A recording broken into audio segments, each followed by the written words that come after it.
Hey YouTube, Windrazer here. Today coming to another Transformers review. Today I'm going to be looking at Transformers Studio Series Gamer Edition War for Cybertron, Ironhide. I know he doesn't say that on the box, but that's what I'm going to keep calling these guys because they are Gamer Edition figures. Yeah. Now, if you guys remember my Ratchet review, he's essentially the same figure, just heavily retooled. And he's a nice retool of the mold. And I do love this style of Ironhide versus the Bumblebee one. Because it's more boxy, it's more gruff, and it's more like what he's supposed to be, a heavy hitter. And I do love the details on this thing. Although I just wish that these were picked out in that Energon red, as well as what that red is that's used here for the front grille. So the front is different, the windscreen here is different, and then this piece is different. That's the only minor changes, as well as a minor change in robot mode. But essentially, it's the same figure. He does come with one of the same accessories, that being the axe that they both come with. The axe that Ratchet came with, I use it for Prime, so. And he does come with a sniper rifle, I think. And just like what they did with the Starscream mold, or I think it was the Starscream mold, well, he can essentially hold this now. He can still peg it into his arm, but he can now hold it. Storage for the axe is the same. He used these two pegs and this piece, and it'll just peg on like that. Let me try the other side. There you go. And then you have these two posts and these two holes, and that will peg on right there. So that's essentially the weapon storage for him. It's okay. Not my favorite, but it works. Side by side for him, the best I want to do is him next to a Dinobot. Hey Hasbro, can you give us some Studio Series War for Cybertron Dinobots, please? Please? Because when you gave us those figures, you only gave us Grimlock. Where are the rest? Let's go ahead and transform him. And he transforms exactly like Ratchet. So, pop these down. Come here. Get your finger into here if you can. And you want to bring this up like that, and then you're going to unpeg all this whole back end apart. And when you do, you want to bring these out. So it is connected by all these connection ports here, as well as it sits under here. So to get the legs in order, you're going to fold this down as you pull it out. Collapse this in like that, I believe. Fold that in without popping this off. I had it completely wrong. So I'll show you on this side. What I'm going to do is bring this down,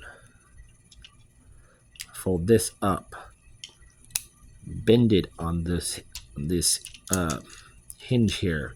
Do not pop it off the hinge. Collapse it in, and then this will collapse into this, and then fold the toe in. And I think I have it done wrong over here. There we go. Rotate the legs above the knee. And there you have his lower body all done. Rotate him at the waist.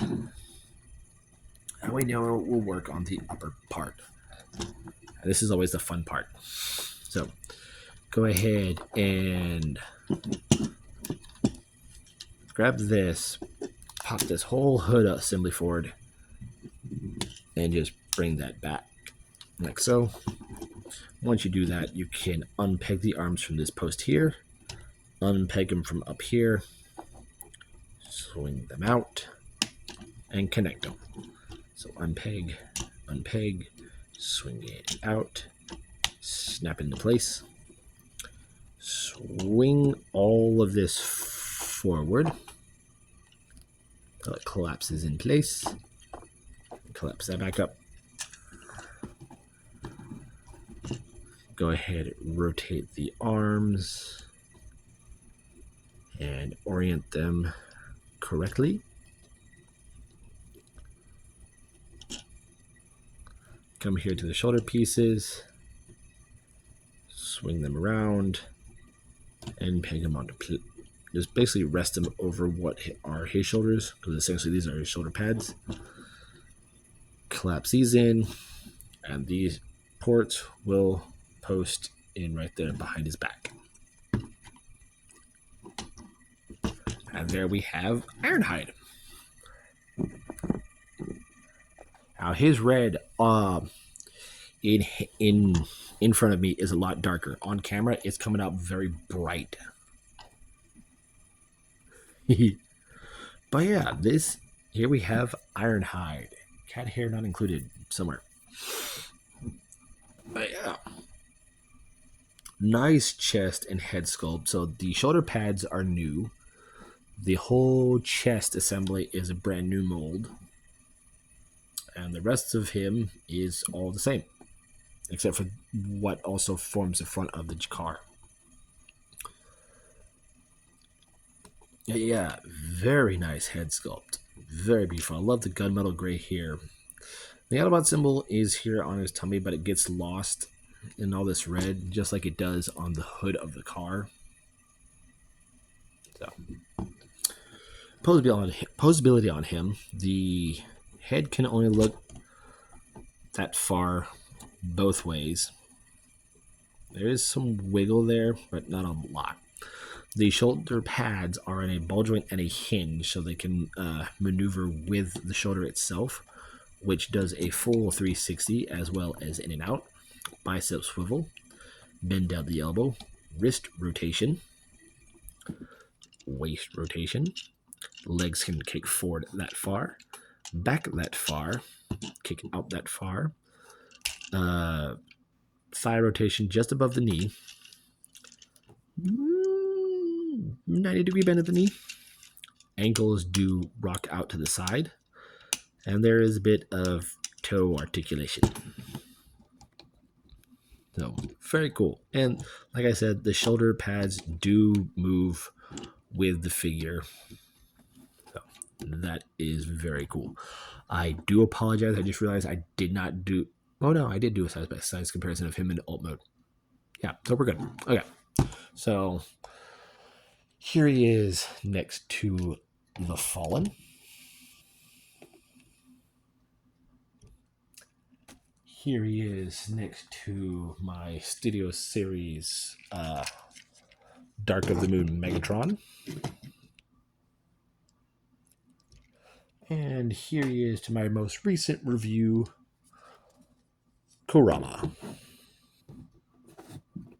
So essentially you can see how tall the Cheetor mold is to him. Very good.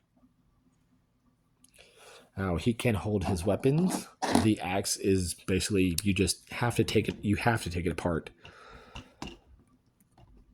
And there you go. Whee! Sorry. And with the gun, like I said, he can hold it. Mind you, it looks weird. So, what I like to do, rip off the arm, and peg on the gun, and come back here, open this up, take the hand, use this tab into that slot right there, and then close this back up.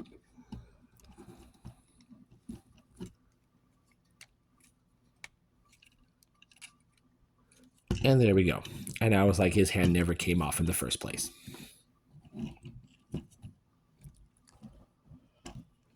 Do you You lucky punk. Do ya? So there you have him all armed up and ready to go. And like I said, I do love the Ratchet mold, and then making it into Ironhide is just phenomenal. Out of the Ironhide and Ratchet for Studio Series figures, I prefer the War for Cybertron over the Bumblebee ones. So definitely get them if you love that. If you've never played War for Cybertron, I highly recommend that you do play it. Or if you want to watch somebody that's play it, watch a YouTuber called Tetra Ninja. He has both games, War and Fall of Cybertron. Very good games. But there you guys have it. There is my review for Studio Series Gamer Edition War for Cybertron Ironhide. I'm Windraiser, and I'll catch you on the next review.